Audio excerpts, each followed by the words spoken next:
Madam, क्या आप शुरू से ही ऐसी थी? हम शुरू से ऐसा न रहनी। हम चैनल में आप सभी का बहुत बहुत स्वागत है। आप सबके लिए फिर से भोजपुरी का न्यू फिल्म लेके आया हूँ तू लोग के ऐसे लक्षण रही ना तो आय लक्ष्मी चल जाई। हाँ न तो पारिवारिक ड्रामा फिल्म मूवी होने वाली है और आप सबके बीच में हमारी इसमें जो स्टार कास्ट का रोल प्ले कर रही है प्रिंसी सिंह और प्रीति सिंह। आप सबके बीच में बहुत जल्द ये मूवी आने वाली है और एक पारिवारिक ड्रामा फिल्म मूवी है। हर बाऊ तोरा के पाल के इतना बड़ा कर दिलन जब उनका। आओ चले थोड़ा टेलर की तरफ।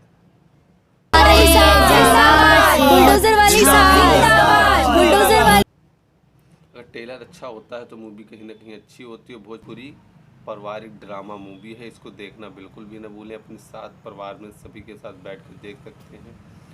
बुलडोजर वाली सासू, अभी तक आपने नाम नहीं सुना होगा तो फिर से सुन लीजिए। बुलडोजर वाली सासू नाम से प्रतीत होता है फुल इंटरटेनमेंट मूवी होने वाली है। आप सब इस मूवी को देखना ना भूलिएगा। बहुत ही कमाल और धमाल मचा रही है हमारे।